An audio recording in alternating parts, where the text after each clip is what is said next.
અમારા વડવાઈઓ આજ કર્યું છે સાહેબ, હિમાલય ને જાવું મારું હૈયું હિમાળો આવેલાને ટુકડો આપું, પાંચના ભગવાનના લઉં, પવિત્ર ખેતી કરું, આવ્યા જ્ઞાનનું ધ્યાન રાખું. આ ભજન છે બહુ મોટું સાહેબ, સરળ છે, માણસે અઘરું કરી નાખ્યું છે. મને અમારા ગામ મારી વાડી મેં રવા બાપા કામ કરતા સાહેબ, એણે મને એક સરસ વાત કરી.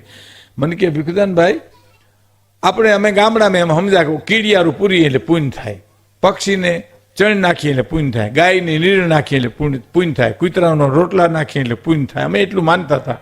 હવે અટાણા વક્તાઓ એટલું બધા બોલે છે ને બોલવાવાળા ફાટી નીકળ્યા કે હું કરીએ તો પુણ્ય થાય એ જ ભૂલાઈ ગયું આખું. અને વાતે સાચી છે સાહેબ, તમે ટીવીની ચેનલો ફેરવો તો નહીં કે વક્તાઓ ફાટી નીકળ્યા. હાવ સાહેબ, ઓઈલો આમ કે આમ કે ઓઈલો આમ કે, તો કરવું શું આપણે આમાં? આપણા વડવાઓ એમ જ કર્યું, કાંઈ નહીં, આવ્યા ગયા ને ટુકડો આપો, ખેતી કરો પવિત્ર. બહુ સરળ છે સાહેબ જીવન, આપણે અઘરું કરી નાખ્યું. એક જણો વેપારીની દુકાન જઈને કે ગોળ છે, તો ઘા સારો ગોળ છે, તો આ ડબ્બો તોડ્યો જોઈ લ્યો. ડબ્બામાંથી ગોળની ગાંગડી પકડી ચોલીને કે ચીકણો બહુ છે, તો હતો નહીં તે કરી નાખ્યો. એમ જીવન મેં અને તમે હાથે કરીને ચીકણું કર્યું, બાકી છે સરળ સાહેબ, સરળ જીવન છે. હવે સાંભળજો. મુક્તિની જુગતી મારા ગુરુએ બતાવી રે. આ બહુ સરસ કડી છે. મુક્તિની જુગતી મારા સદગુરુએ બતાવી. આપણા ગામડામાં તો શું સરળ સાધુ હોય ગામનો, અને સરળ આપણા ખેડૂત આપણા વડીલો હોય, એને આપણા ગામડાનો સરળ સાધુ વાંધો નહીં. એનું કારણ છે કે આ પ્રસંગમાં છે ને મારો પ્રોગ્રામ છે, મારા પ્રોગ્રામમાં આ પ્રસંગ નથી, સમજાણું ને?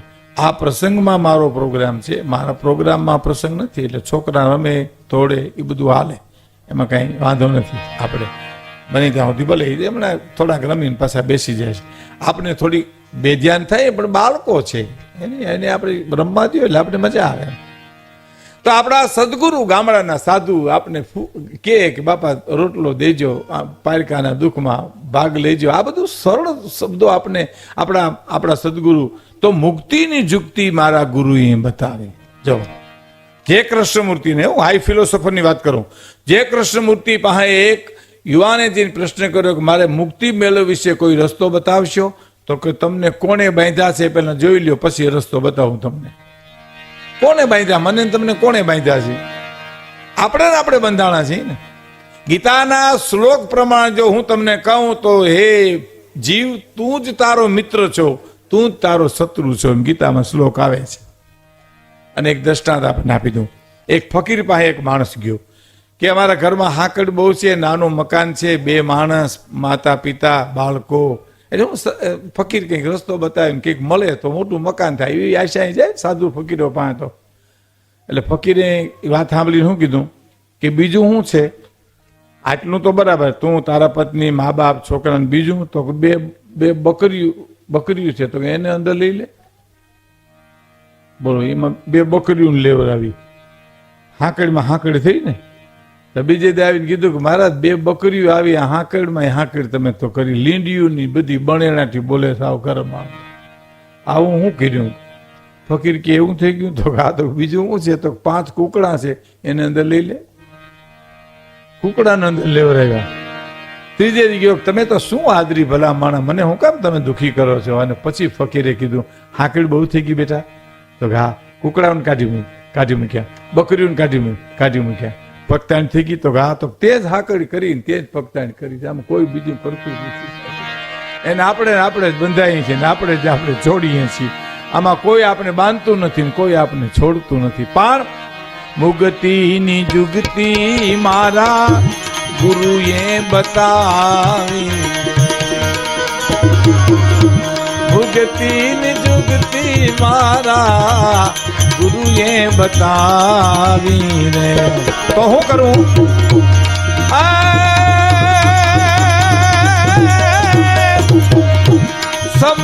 સમજીને એમાં સમર્થ થાવું, હરિના ભજન ને માટે હિમાલય ન જાઉં, હિમાલય ન જાવું હૈયું હિમાલો બનાવું, હરિના ભજન ને માટે મુક્તિ થયું હિમાલો બનાવું એટલું નહીં, પણ ભક્તિની આંખે સગડું દેખું અને પછી દેખાડું, મનના મંદિરિયામાં દીવો કરી દેખું. સાહેબ જો મારા અને તમારા જીવનમાં મનના જ ખેલ છે આ બધા.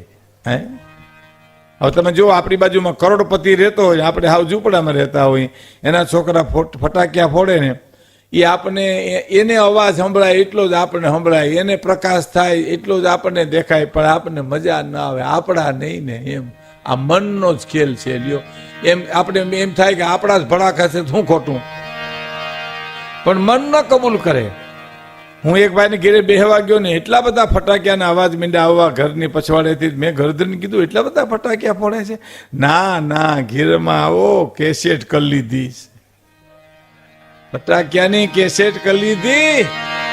ઈચ્છા થાય તે બટન દબાવીને ધડા ધડી ચાલુ. આને શું લેવા દેવા છે? અને બીજી એક તમને બહુ નરી વાસ્તવિકતાની વાત કરું. હા, કરોડપતિના છોકરા મોટા મોટા ફટાકિયા લાવે એટલે પછી ફોડવા વાળા ઝૂંપડપટ્ટીમાંથી બોલાવે. હા, એને ન મજા, ઓઈલા ફોડી ન હોગે. હા, અને આને એમ કે આપણા નહીં ને એમ. આ મનના ખેલ છે, સમજી લેજો. હું દાખલો આપી દઉં તમને, પછી આગળ વધીએ. એક માણસની હવેલી હળગી. હવેલી એટલે મોટું મકાન, આપણે હવેલી કહેવાતી ભૂતકાળમાં. હવેલી શેઠની હળગી ગઈ, જ્વાળાની આમ આમ આગ મંડી આભે આંબવા. શેઠને ખબર પડીને માથા મંડ્યા પછાડો, મારું બધું હળગી ગયું, અરે મારું બધું બળી ગયું, દોડો મારસો ભેરું થઈ ગયું. શેઠ હવે આમાં કોઈ પાસે જવાય એમ નથી, હવે આમ ધીરજ રાખો, જે થવાનું થયું. એમાં કોકે શેઠને કીધું, ધીરજ રાખો, એ હવેલી તો તમારી વેચી નાખી 20 દી પહેલા તમારા છોકરાએ. એમ જોયું, ભૂમિકા ફરી ગઈ આખી.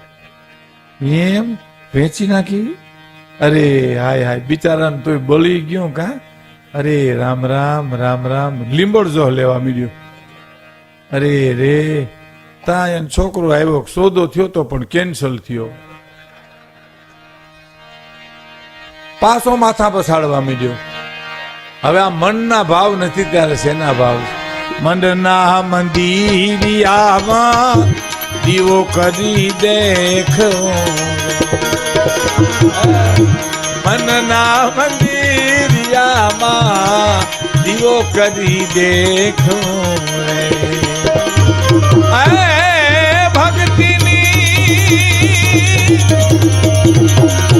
ભક્તિની આંખે સગડું દેખું ને દેખાડું, હરિના ભજન ને માટે માળે ન જાઉં, હિમાળે ન જાવું હૈયું હિમાલો બનાવું.